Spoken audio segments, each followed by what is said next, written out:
Alright, what's up, y'all, man? We are back with another recap video. So, I want to start off by saying this. Is it just me, or really, like, this week or half hasn't really been that interesting in the NBA? And a lot of that has to do with teams being halted by, the virus. Hopefully, I don't get copyrighted by saying that or using that word, because YouTube has a history of copyrighting videos if you use that word. But I just want to say that it's really hard to assess a lot of these teams because a lot of these teams are out due to those health reasons. But let's start off by saying that, man, James Harden incredible yesterday, man. James Harden played his first official game as a Brooklyn Net last night with KD, and I know the whole NBA fans was watching that game. So yeah, with that being said, let's get right into the Brooklyn game. James Harden debuted last night. If I'm not mistaken, let me make sure I got this correct, that James Harden had 30-point triple-double. So let me put the stats real quick. Yeah, so he had a 30-point triple-double. KD had a very efficient 42. Like, KD just makes scoring look so easy, man. Like, as I was watching the game last night, I didn't realize that he had 42. Like, but that is KD for you. Got two takeaways from this game, man. Like, KD and Harden looked great yesterday. Like, they played beautiful basketball last night. But my other two concerns is their perimeter defense and DeAndre Jordan, man. Like, rim protection. Like, DeAndre Jordan has not been good this year. Not many people are talking about that, but literally before last night's game, he had like 3 or 4 straight DNPs. Like, he was beginning to fall out of the rotation. So yeah, like, KD and Harden look beautiful together, but I'm not gonna really, go in depth really with their offense until Kyrie get back. But them three together, man, if they can figure out, man, they are gonna be something special.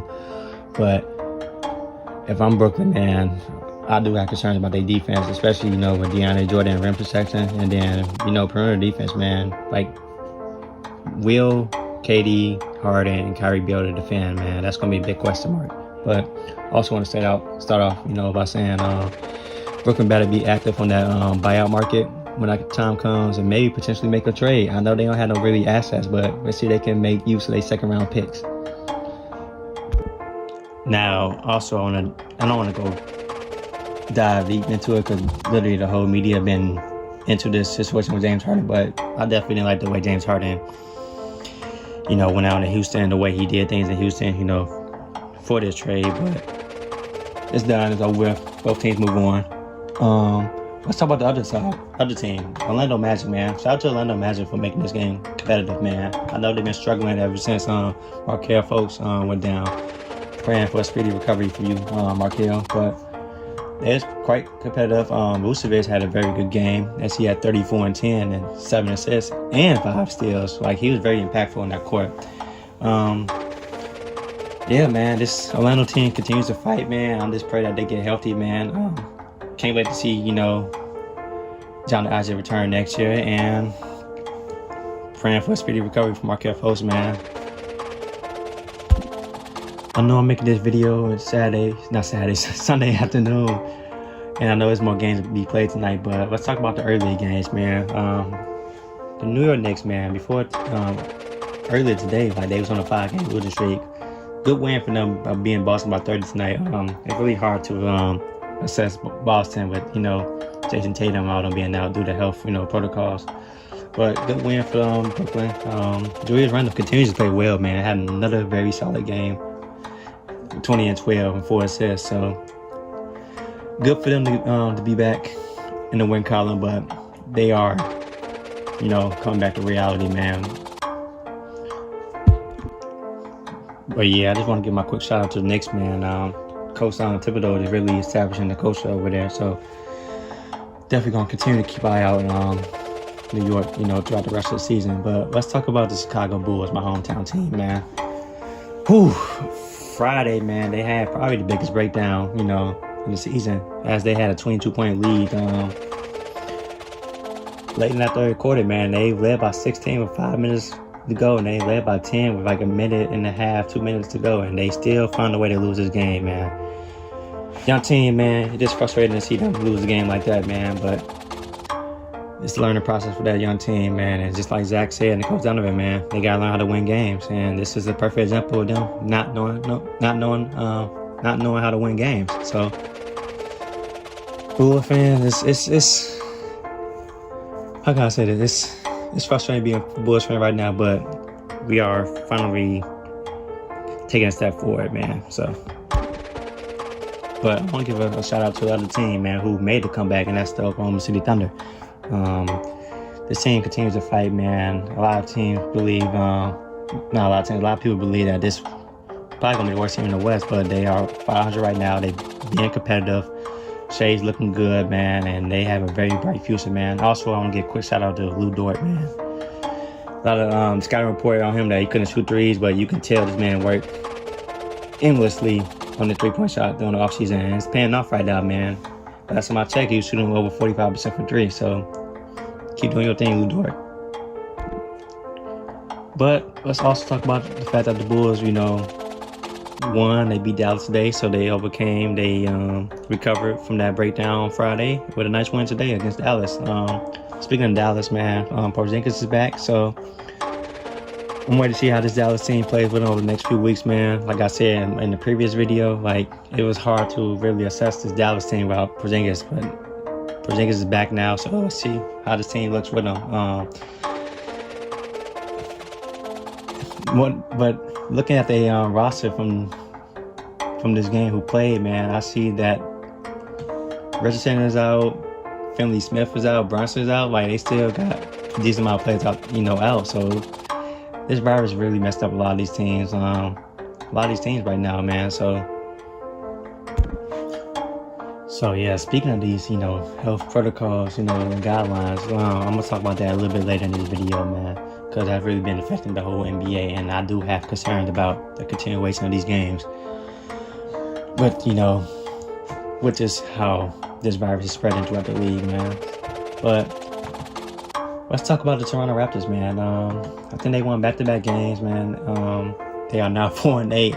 As bad as that sounds, man, this is their first time that they won back-to-back games this season. So maybe Toronto's beginning to turn around, because they did not look good early on the season, man, and Pascal not looking as good, and I know he's been getting a lot of criticisms, but Toronto's looking like they are beginning to get back on track. So, and let's talk about the other team that Toronto beat back to back, and that is the Charlotte Hornets, man. Charlotte, they are a very fun team to watch this year. Not gonna lie to you, Rozier has been pretty good.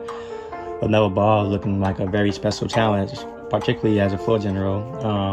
Gordon Hayward has been steady, and I really like the forwards and wings and PJ Washington and Miles Bridges. So this young team is very fun to watch, and man, they can get a center. This team is gonna be a team to watch out for in the next couple of years. So Atlanta Hawks, man. Whew. Let's talk about the Atlanta Hawks real quick. I know this team is not healthy right now. Rondo's out, Gallo, Argon. Who else? Capella's back. Their number one pick, I think he just made his return last game, but they start off the season 4-1, and they are now 5-7. Trae Young, man, there's no more excuses. He was tired of losing the first 2 years, so they got the necessary pieces, although they're not there right now. He's an all-star starter, man. They named him an all-star starter last year. He probably got started, and right now he's not playing good at all. I don't want to over-criticize Trae Young right now, because a lot of people on Twitter have been, criticizing Trae Young, and he's been in a bit of a slump right now. He don't look as confident. I don't know what's going on with Trae Young right now. Maybe it was his issue with John Collins. Maybe he just, in a little bit of slump right now, but he do not look as confident right now as he was in the first, few games of the season. Hopefully this is just, early season slump, but I have predicted this team to be a top 8 seed, a potential, competitive first round series, but right now they're not looking like a playoff team at all. They're not looking like a good team at all. So I'm gonna need Atlanta to turn that around. They want to be, if they want to have playoff hopes, and Trae Young got to step up his game. So Now let's talk about Miami. Miami Heat, man. Right now they 4-7, but they really been out due to health and safety guidelines and protocol and all that stuff. But it's really hard. You can't really assess this Miami team because Jimmy hasn't really been playing. Bam hasn't been there.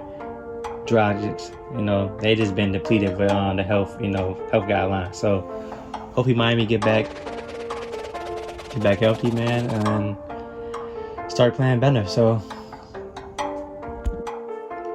now the other team who's been affected by the health and safety guidelines is the 76ers, man. For some odd reason, the league's been making them play these games while they've been canceling other games. Joel hasn't been playing a few of these games. Ben missed a couple of games.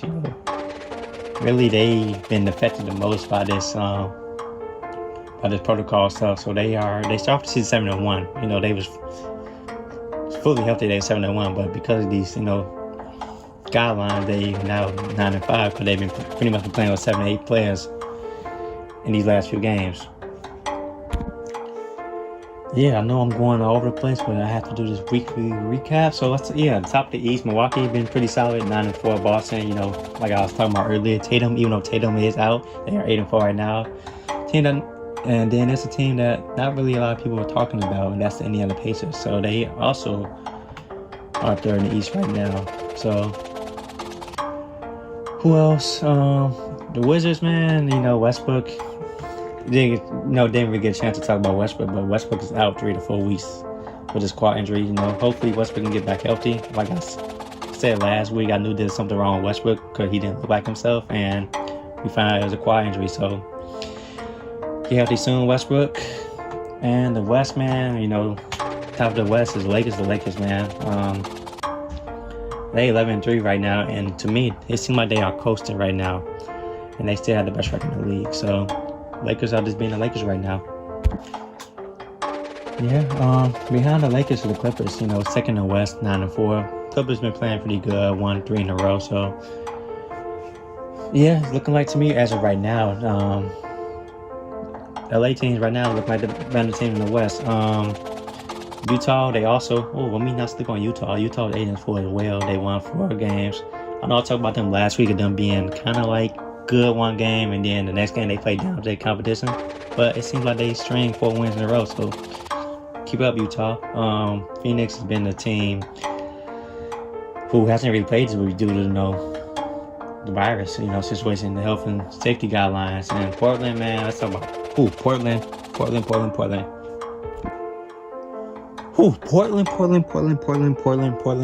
Okay, if you guys didn't know, Nurkic went down, fractured his wrist. This team just can't stay healthy, man.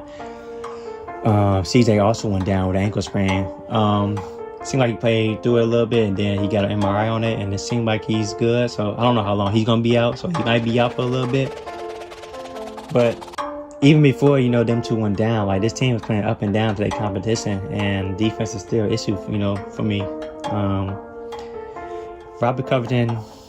It's still early in the season, but he hasn't been as good, defensively, and he hasn't been as good offensively as I expect him to be. Derrick Jones being Derrick Jones, he really hasn't been too outstanding, but he's been solid, But this Portland team, man, for the last couple of years, they just been having an injury bug, and it's hitting them once again, man. So hopefully, speedy recovery for Nurkic, man. Talking about Zach Collins, I don't know when he's gonna be back. It just seems like he just can't stay healthy, unfortunately, but hoping for him to come back sometime this season. I still believe this Portland team got a lot of promise. They could be a dark horse in the West, but they got to get healthy, man. And then they also got to stop playing down their competition. Let's talk about Denver Nuggets real quick, man. They looking a lot better since they, slow start to the season, but Jokic has been fantastic, man. Averaging triple-double. Jamal Murray hasn't really broke out, as I expect him to, but it's still early in the season. But main storyline is Jokic has been incredible. He's having a triple-double for big, which is insane in my opinion. Golden State is still, hovering around that 500 mark. Steph Curry being Steph Curry. Draymond, like I talked about in the last video, has been very impactful for this team. Wakers has been impactful when he's not scoring the ball. Like, his defense has been outstanding, and Kerry Oubre got to step it up, man. Yeah, Pelicans, man, I'm not gonna really talk about the Pelicans, man. I feel like the media really trying to, blow this team up, but they lost 5 in a row, man. And all I'm gonna say is Brandon Ingram has been good, Zion been solid, but this team still got a lot to improve on, a lot to work on, especially on defensive end. Houston, man, I was impressed with how they played last night. Even though they lost to the Spurs, they was, competitive. In the game before that, they beat the Spurs and they had a chip on their shoulder. So I think they are playing with a chip on their shoulder, man. They freed up James Harden, all that toxicity around Houston, and yeah, I know they can move forward now. Interested to see how Houston builds, looks throughout the season, and see how they look around John Wall, and also that Victor Oladipo acquisition was surprising. So let's see how he fits in Houston. All right, I talked about everything I want to talk about, from this week. Let's dive into my final 2 topics that I want to discuss very quickly. And the first one is the James Harden, trade breakdown, from all 4 teams. So obviously Brooklyn got James Harden, they felt like it was the right choice. We'll see how that plays out. Let's talk about 2 of the underrated pickups, I believe, who wanted this deal. First off, Cleveland, man, getting Jared Allen, young big who fits their timeline, with their backcourt. I believe he really gonna thrive in Cleveland once Drummond and Kevin Love are out. So I do believe that Drummond and K Love trade will be happening soon. But if they don't get traded, Drummond will walk away. I think they let Drummond walk away in free agency. So I think it's a very good pickup for Cleveland. Oh, forgot to mention Prince. So they got Allen and Prince. All right, let's talk about Indiana, man. This probably surprised me the most, that Victor Oladipo ended up in Houston somehow. So Indiana acquired Karis LeVert, which I believe Karis LeVert is for probably a lot less, on a much better deal. So they got a player who can be 80% Victor Oladipo for a lot cheaper price. I think this is a very underrated deal from the Indiana Pacers. We still gotta see how he fits with this roster, Indiana. Also, man, this physical probably could have saved his life, honestly. Had a small mass in his kidney, man, as a plan for a speedy recovery, man. And man, this is a fortunate discovery that we found it sooner rather than later, man. Like I said, I'm praying for a speedy recovery from LeVert, man. But I'm truly thankful. I'm glad that they found it sooner rather than later, man. All right, let's talk about Houston deal. They ended up getting Victor Oladipo and a whole bunch of draft capital. Yeah, Houston got they believe, was good for them. Now they have a whole bunch of draft picks after not really having no draft picks, entering this offseason. Let's see how these draft, picks look like, especially after the year 2025. And I think they probably will have the most value. But we're gonna see how Victor Oladipo looks in Houston. We're gonna see if we actually resigns it, because it just seems to me like him in Miami is the pure destination. But we're gonna see how this season plays out for him, and we'll see what he can do in Houston.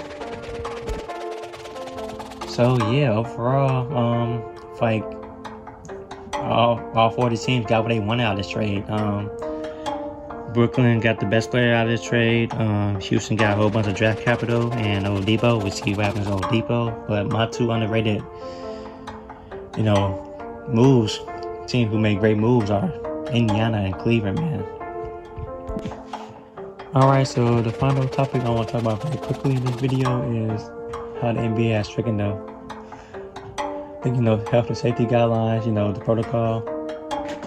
And I got a question for you guys, like, how you guys feel about these stricter protocols, stricter rules, and should the NBA really be playing games right now? Let me know how you guys feel about that. Also, as you can see, these players are not truly following the guidelines. Like, they still shaking hands before games, they still hugging each other one another after the games, and one of the protocols is they trying to prevent that from happening. So let's see how that plays out, man. see if they can withstand this amount of rise of cases over the next few weeks. I do believe that this season is in jeopardy of being paused. Alright, I feel like I talked about everything. I talked about a lot in this video, man. Pretty much went over the whole week's worth of games, man, and topics, main headlines from this week. So I'm gonna end this video here, man. Hope you guys enjoyed the video. Catch y'all on the next one, man. Peace out.